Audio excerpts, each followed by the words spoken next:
Next we have Gani Aldashev, who's going to talk about land reforms. Right. Thank you.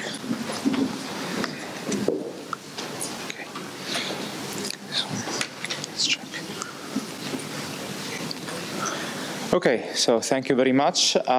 This is still quite preliminary work, and it's a part of a larger project that I've been working on with several colleagues on the trying to reconstruct the economic history of Central Asia, meaning including Kazakhstan, from the late 19th century and the early 20th century, and this is about the later part of that we cover, so it's mostly about 1920s. Let me mention this is joint work with Aldashev Abulhojan, who is at the Valikhanov Institute at the Kazakh National Academy of Sciences in Almaty.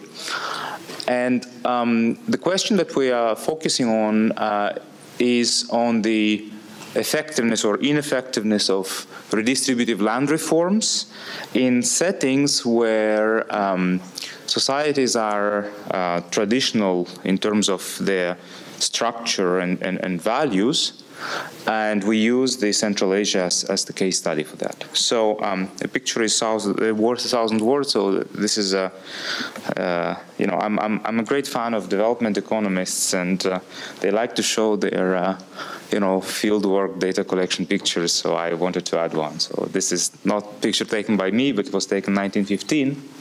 But it comes from one of the volumes. So what I wanted to take you away from that, apart from this very beautiful area, but more importantly, that it's a very low population density area. Okay, it's actually you know, the world is probably one of the lowest population density areas back then and even now, and this will have an important implication on the structure and on how reforms played out.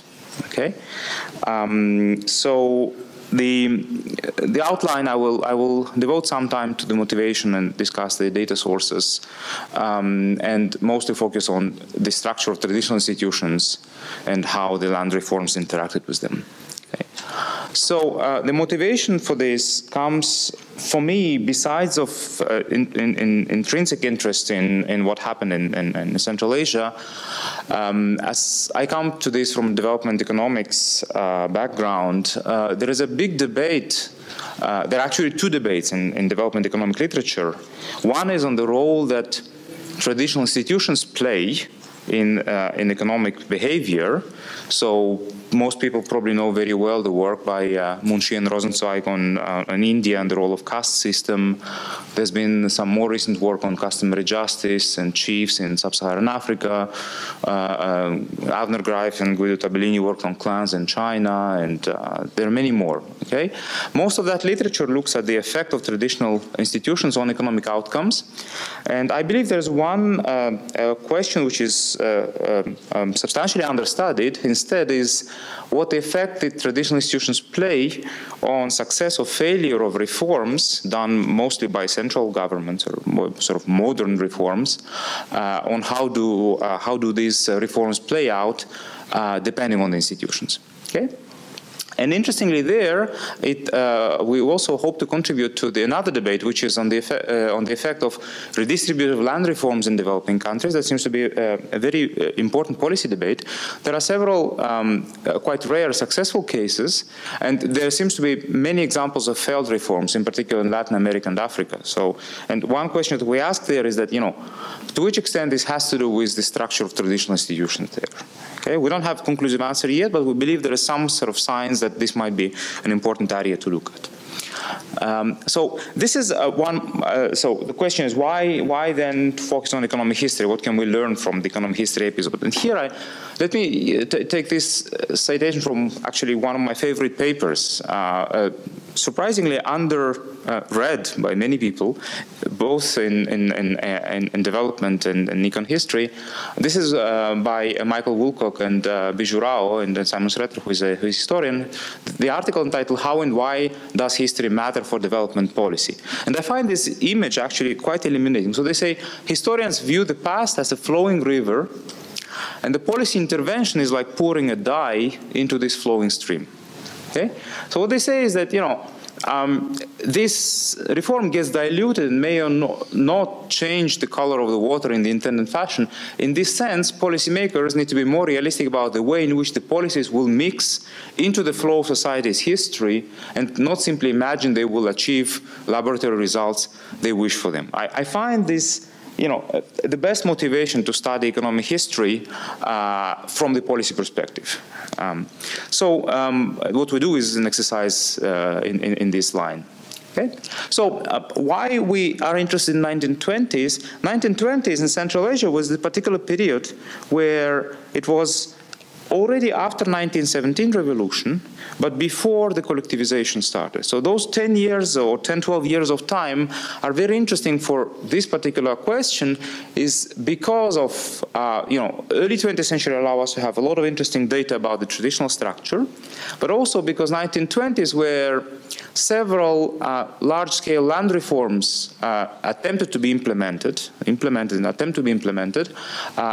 the interethnic redistributive land reform in 1920s, intra-ethnic ones in 1926, and then the confiscation of property of rich livestock owners in 1928. And all of this happened before the collectivization drive in 1929. Okay? It was a failed policy experiment, but I think we can take some broader lessons out of it. So, my main argument, given that, again, just like Natalia, I was compressing, 60 slides into 20 and trying to reduce 1 hour and 15-minute talk to a 20-minute talk. So the main argument is that the geography and the climate of Central Asia, in particular the steppe area,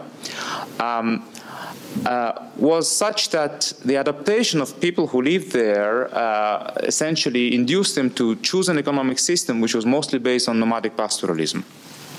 Okay? With rather low population density in equilibrium, and seasonal migrations between winter and summer pastures. This was supported by an elaborate set of traditional clan-level and extended family-level institutions like clan solidarity and extended family solidarity, with specific social hierarchies within them and well-defined roles that key players had to play in them. Okay? It was a carefully balanced system. I don't claim that it was working perfectly, but it was definitely adapted to the setting where it emerged.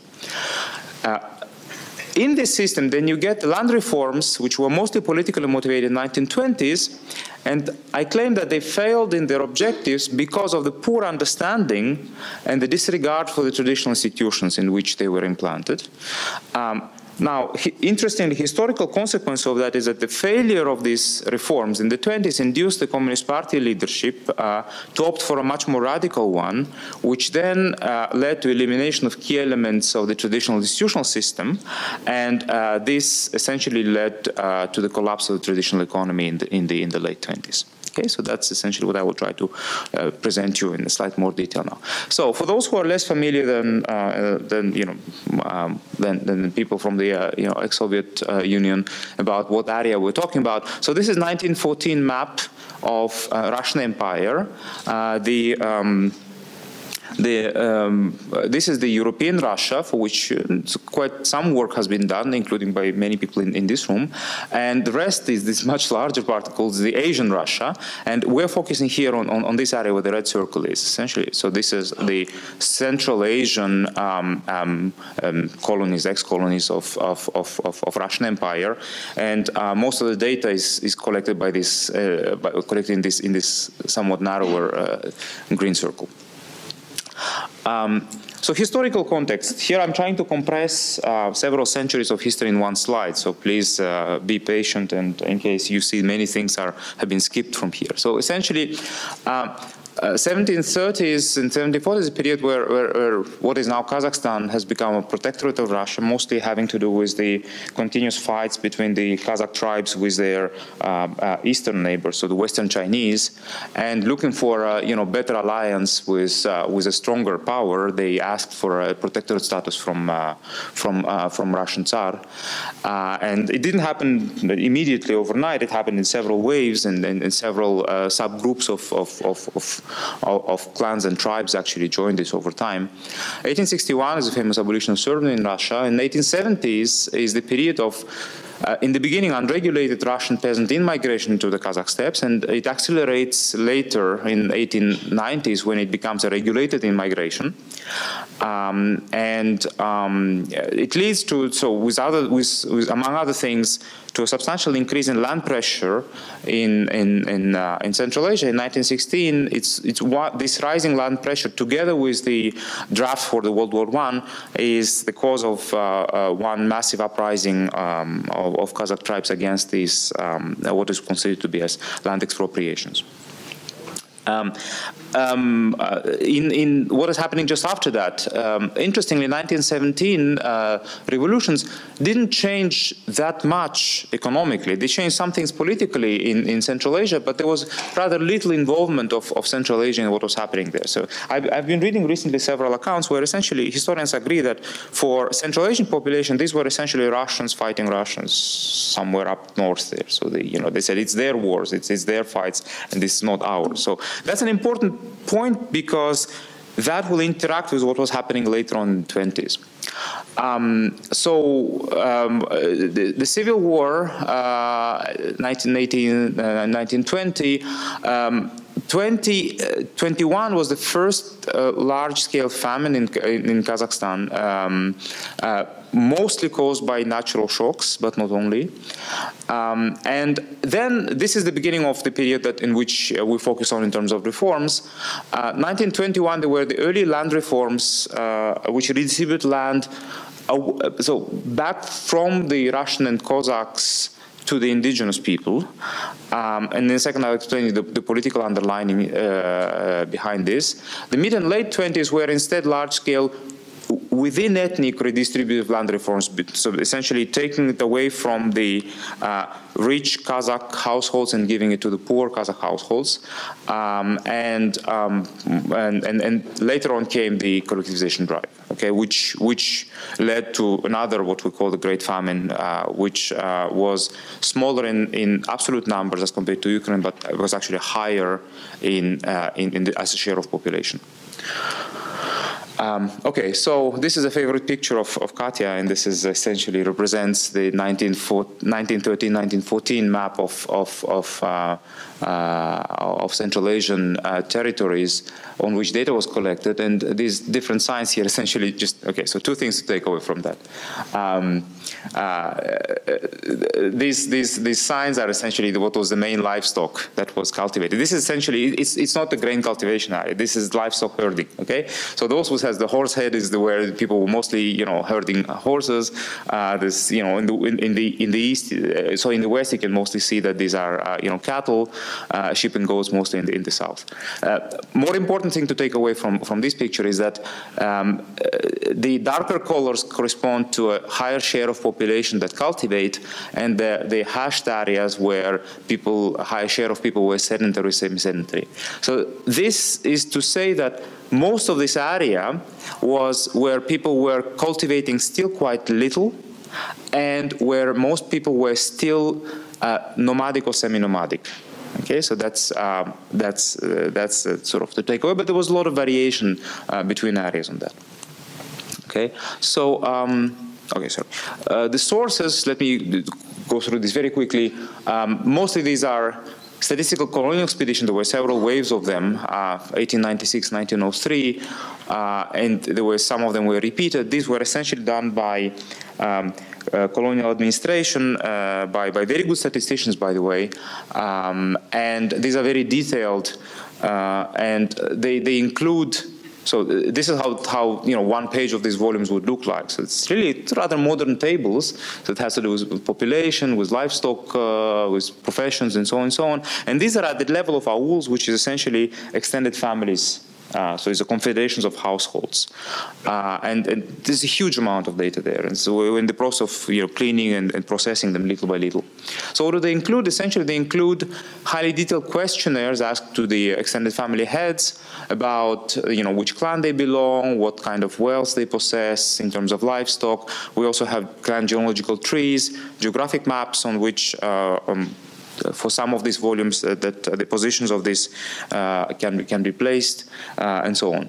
Okay, so for the 1920s, we're using some of the archival data from the Central State Archive in Kazakhstan. Okay, so one slight introduction to the nomadic pastoralist economy. This is economy mostly based on herding, and where the main the main wealth and the source of food for the population is the livestock.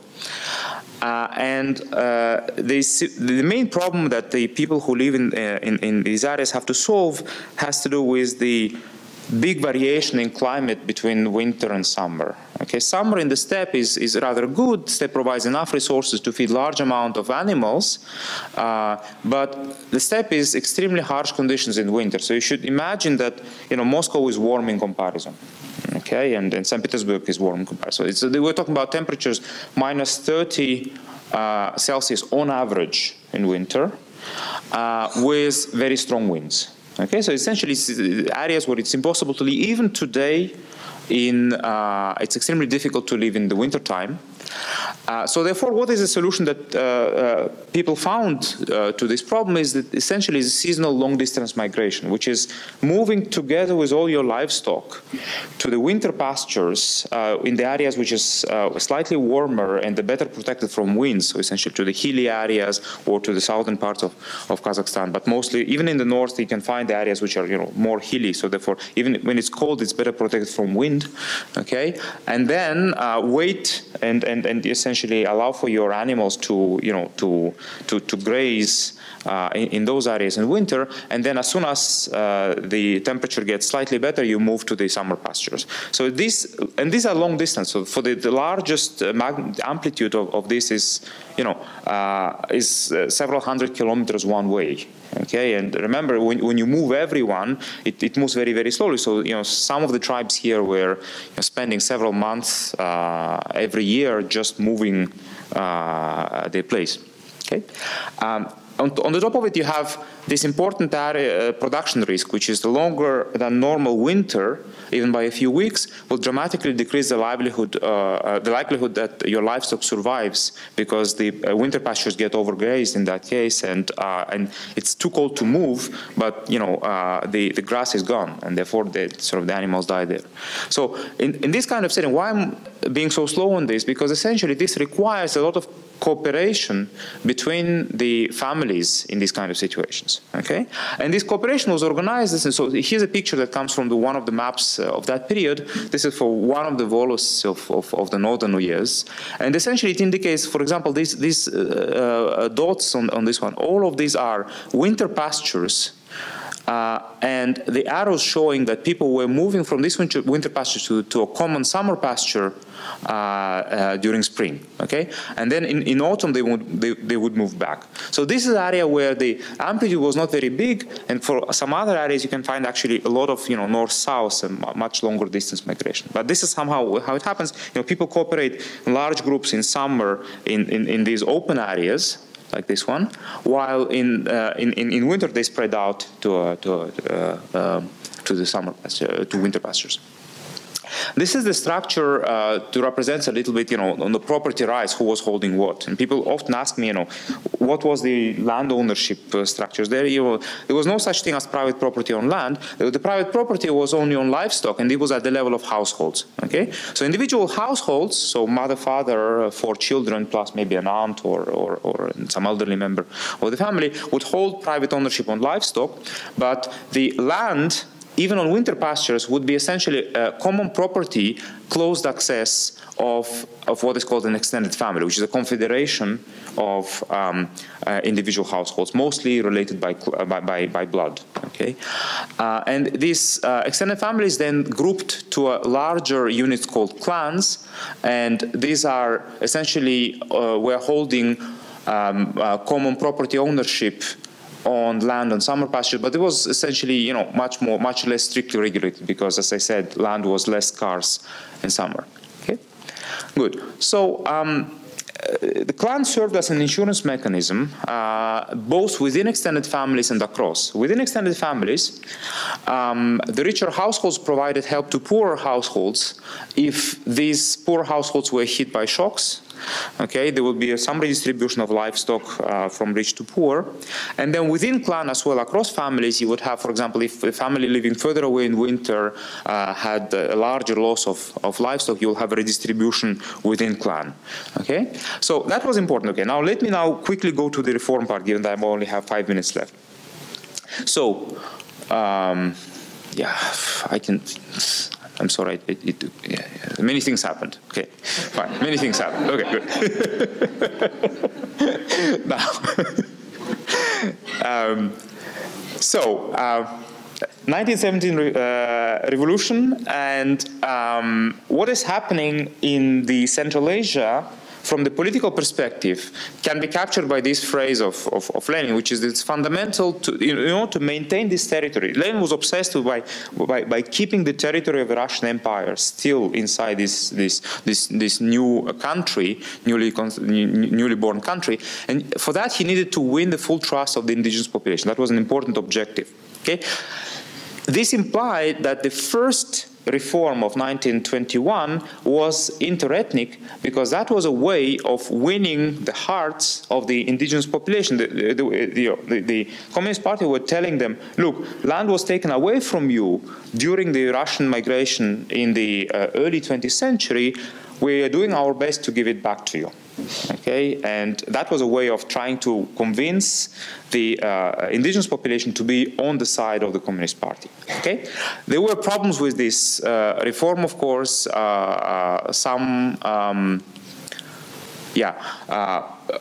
These reforms, implementation of it were often seriously flawed. But nevertheless, the very important thing for us is that it implied no decline at all in the inequality within indigenous population. So the rich and poor households within Kazakhs and Uzbeks and so on, they still remain. So actually inequality was even increasing in that period. Okay. So now we come to 1925, which is the period where you get a change in the party rule in Kazakhstan. This is the Goloshokin who becomes the head of the Communist Party of Kazakhstan, and he is an important ally of Stalin. He was actually instrumental in execution of the Tsar's family, and he was a fierce anti-Trotskyist. And he was to him it was essentially a promotion from something which was kind of a more minor role into a key role in one of the large areas. So he was essentially coming and saying, look, if I look at what is happening in this country, October Revolution didn't arrive here. So he invented this term called the Junior October, or the Somali October. He was saying that we have to, essentially he was saying we have to redo the revolution here properly. Okay, and that implied to him as a first thing to redistribute land within ethnicity. Okay, and that was 1926 reform, where essentially they land was expropriated from rich Kazakh households and was given to the poor ones. Okay, it was a large amount of land which was redistributed. We're talking 1.25 million desyatin of cultivated land and 1.36 of haymaking plots. Okay, interestingly, and this is where I was very curious to read some of the accounts, is that poor households actually gave the land back to the rich. And when you read accounts why they were doing it, it's actually very logical, because in this structure of a lot of solidarity between and within households, if you are a new owner of land, you are on your own. Okay, you're taken away from this structure. Okay, so you have more land, but you have to survive on your own. Okay. Instead, if you reject this reform and give land back to your richer family member, then you are back to this solidarity system. And given that we're talking about this low population and high risk environment, it was actually much better for the poorer households to give the land back. They were not forced to do it, they actually chose to do so. Okay? And there are many accounts of that. So, 1 minute left. Yeah, so let me just conclude then with one phrase. Okay, so this reform, after its failure, the Communist Party was very upset with the fact that this reform was completely reverted by the beneficiaries Okay? They said, and then what we need to do is something more radical, which is let's actually expropriate the livestock of the rich guys and give it to the poor. And that was 1928 expropriation and the confiscation. And that thing, however, the main harm that it provoked was that of taking away the quote-unquote the managers of this risk in this risky environment, shipping them away to Siberia, and therefore the whole system was left without the leaders, without the regulators of these shocks. Okay, and that was the beginning. So next to it came 1929, and those two factors contributed to this large decline in livestock and the famine that followed. Okay, so I think I have no more time to tell about it. So let me stop here. Yeah, Katya was expecting more numbers, but I think I have to.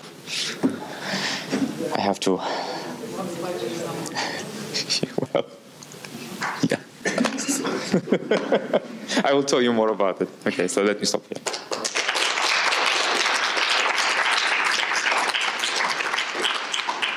Thanks, Gani. We have time for one or two questions. So I guess I have a difficulty understanding exactly why the redistribution from rich to poor simply automatically meant exclusion from the solidarity system. Right? Why was it the case that, under the new allocation of resources, they could not sort of come up with, system of solidarity? Is it because, the original leaders and probably the rich had the necessary skills and de facto political power to sort of punish, or something else going on? So there were two factors. One is what you're hinting, which is essentially if you take away the land from a rich livestock owner and then ask him to continue his role as a manager of the whole thing when he is now impoverished, he wouldn't be collaborative to that. I think that's the first thing.